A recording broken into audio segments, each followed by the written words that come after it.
ஒரு நல்ல டிசிப்ளினை ஃபாலோ பண்ணக்கூடிய ஆளாக இருந்தால் கண்டிப்பாக உங்களுக்கு இந்த ரீல் யூஸ்ஃபுல்லாக இருக்கும். ஸ்க்ரோல் பண்ணாமல் ஒரு டைம் பாருங்கள். Hi, this is doctor Shanmugapriya, naturopathy and yoga consultant. நான் வந்து ஒரு ஃபைனல் இயர் யோகா தெரப்பி படிக்கும்போது எனக்கு ஒரு சார் இருந்தாங்க. அவங்களோட யோகா கிளாஸஸ் எப்படி இருக்குன்னா ரொம்ப கைண்டாக, ரொம்ப ஜென்டிலாக, ரொம்ப காமாக இருக்கும். சரிங்களா? அதை நான் ரொம்ப ரியலைஸ் பண்ணேன். அதை நான் ரொம்ப என்ஜாய் பண்ணேன் அந்த கிளாஸஸை. கட் பண்ணி நான் இன்டர்ன்ஷிப் அண்ட் கிராஜுவேட் ஆகி யோகா கிளாஸஸ் எடுக்க ஸ்டார்ட் பண்ணும்போது அதே கைண்ட்னஸை, அதே காம்னஸை என்னோடய பேஷண்ட்ஸுக்கு டெலிவர் பண்ணணும்னு நினச்சேன். We have a limb in yoga, it is called yama. அந்த யாமாவில் ஃபஸ்ட்டு இருக்கக்கூடிய பார்ட் என்ன அப்படின்னா அஹிம்சா. அஹிம்சா சத்திய அஸ்டேய பிரம்மச்சரிய அப்பரிகிரக யாமான்னு சொல்கிறோம்.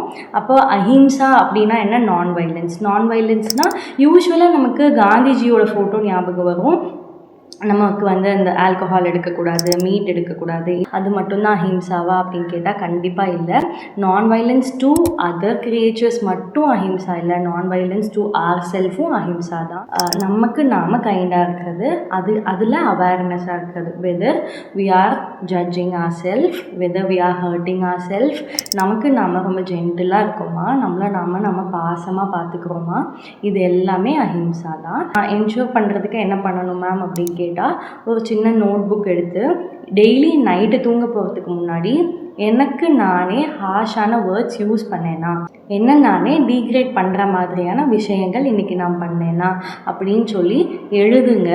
அப்போது உங்களால் ஈஸியாக ஐடென்டிஃபை பண்ண முடியும் எப்பெல்லாம் நீங்கள் உங்களையே செல்ஃபாக வயலேட் பண்ணுறீங்க அப்படின்னு. ஸோ நமக்கு நாமே கைண்டாக இருக்கலாம், அதில் அவேர்னஸாக இருக்கலாம்.